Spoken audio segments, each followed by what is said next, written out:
Lumaki si Imran kasi na wala na yung daddy niya, yung tatay niya. Yung father-in-law ko. Nilalagay niya to sa halaman eh. Yan oh.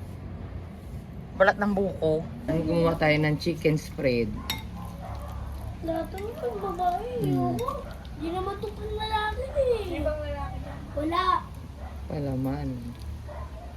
Breakfast namin to.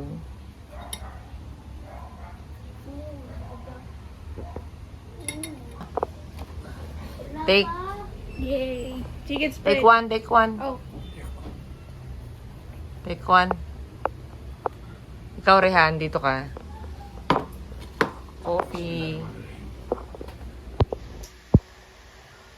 Sarap. Kala nyo, hindi siya kumakain ng chicken sandwich.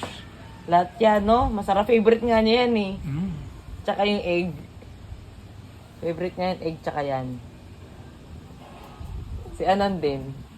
Ayaw lang niya ng malamig. Ayaw ni Anan sa chicken sandwich yung malamig.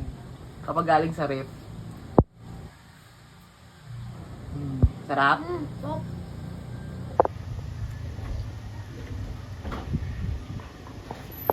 Kain ka na. Wash ka na ng hands mo.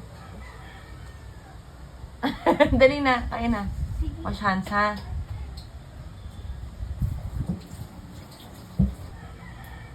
Bismillah.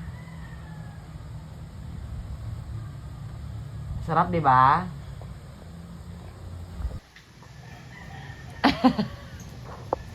Riyan. So, bite it. Pwede mong ibaon yan. No? Okay, Han. Milo.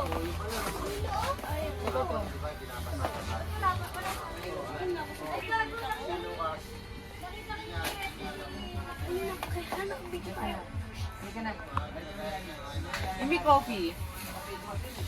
You have coffee, right? I need to will buy na lang kayo. Yeah, yes, last stop. Hindi ba ano, wag na yan? Galing na naman kami sa labas. At nakakahingal. Bumili na naman kami ng pagkain. Na malengke na naman kami. Ay, nakita na yung ano. Bachelors ako. Yan, maaga kaming umalis para bumili na kung ano-ano. Ayan. Ito na naman si watermelon, guy. Bumili kami nitong watermelon niya. Kay tita. Kamay, isang kamay. Matamis yung watermelon nila. Yung pinagbibilan namin na sa palengke. And, gagawa ko ng sandwich. Bumili ako na ito. 115 itong saging na to. More than 1 kilo yan. 90 per kilo daw. Kasi bumili na ako ng kung ano sa Ever. Karina, bumili kami ng buko. Tapos si Imran humingi na naman ito. Nilalagay niya to sa halaman eh. Yan oh.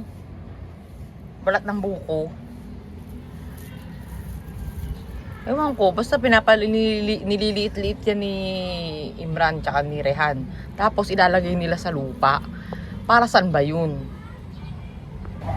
Pakinggan nyo yung sa labas.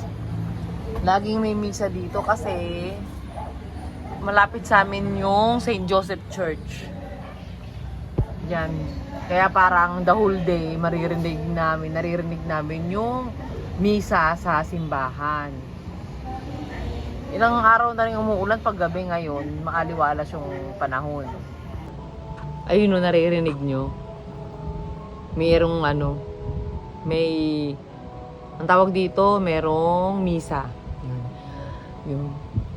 Alam nyo, ngayon ko lang na papatunayan o nare-realize na kapag pala sa isang pamilya, kapag yung nanay ang nawala, parang feeling ko nakakawatak-watak yung magkakapatid, ganyan.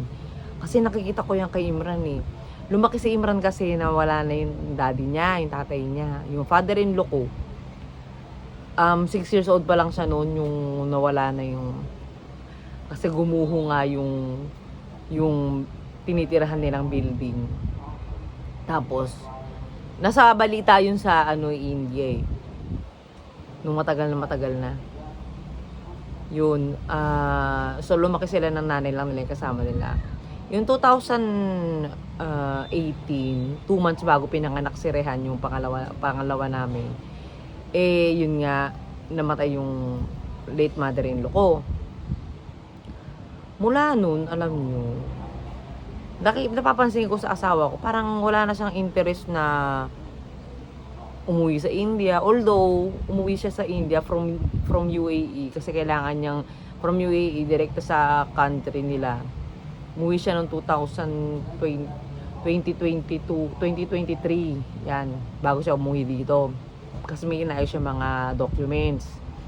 Tapos, yun, parang napapansin ko, hanggang ngayon ako pa yung namimilit sa kanya na, uy, tawagan mo naman yung kapatid mo, uy, tawagan, baka balita ka naman dyan, ganito, ganyan. Kung sa kanya lang, wala siyang parang nawalan na siya ng interest. Although naintindihan ko, kasi dati, nung nabubuhay pa si mama, yung nanay nga niya, from UAE, every year talagang umuwi kami. Talagang as in, every year from UAE, India, UAE, ganun. Tapos yun, wala na nga, parang hindi na siya, parang wala na sa kanya. Kahit anong ko, sabi ko, uy, punta tayo doon. Minsan alam ko, namimiss niya yung lugar nila, pero most of the time, iniiwasan na niyang makipag-usap sa mga kapatid niya, ganyan. Which is parang ako naman yung naapektuhan kasi, syempre, din yung pamilya din yun ng mga anak namin. Parang kaya lang naintindihan ko din naman siya kasi nalulungkot pa rin naman siya dahil wala na nga yung nanay niya. Kasi yung nanay lang talaga yung nakakapag-bind together. Yung bind together ba ng pamilya, ng magkakapatid. Yung may reason para magkakasama-sama sila. Ngayon, kanya-kanya na silang buhay, ganyan. Yung bunso nila, yun, ko-close niya yun. Ayun yung lagi nagsasabi na umuwi siya, pumunta siya sa India. Pero si Imran, parang wala lang. Pero darating din yung time na siguro, sabi ko sa kanya, siguro kapag magka-college yung mga bata, wala naman tayong ibang yung pwede tayo magkaroon pala ng option na pwedeng dun mag-aral yung mga bata, tignan natin. Pero kung sa kanya, mas gusto daw na dito sa Pilipinas, ayun yung lagi ko naririnig sa kanya. Yun, to be fair naman sa mga kapatid, gusto ko naman na kasama din nila yung kapatid nila. Kaya lang yun lang, nalulungkot lang ako dun sa napapansin ko. Ako talaga yung nagpupush sa kanya na, uy, tawagan mo yung kapatid mo, mag-message ka naman. Katulad nung nagkagulo-gulo sa India, di ba? Yung may gera yata, yan, yung Pakistan, India. Ayun lang, mag-message lang yung kapatid niya. Kasi sinabi ko sa kanya mag-message siya. O sabi naman daw, malayo naman daw sa lugar nila sa Mumbai. Kaya alhamdulillah, wala naman daw gulo-gulo doon.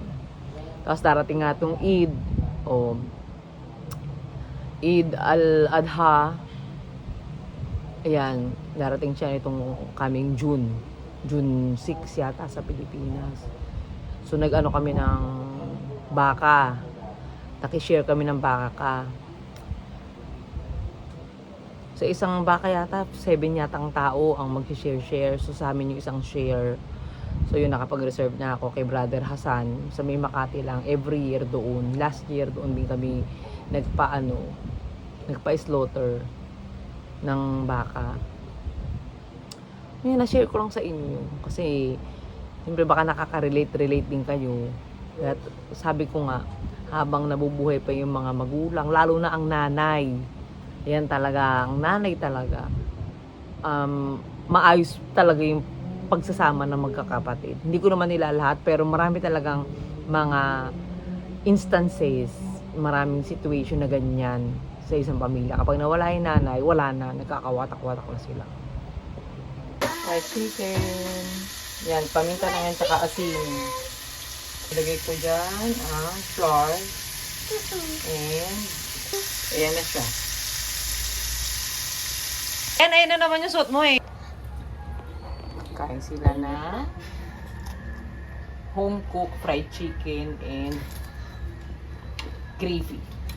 Fried chicken tsaka gravy. Yan. Kami naman ang kakain. So, ito yung ginawa kong gravy. Lahat siyang kinakain ni Imran. Kain tayo. Kain tayo.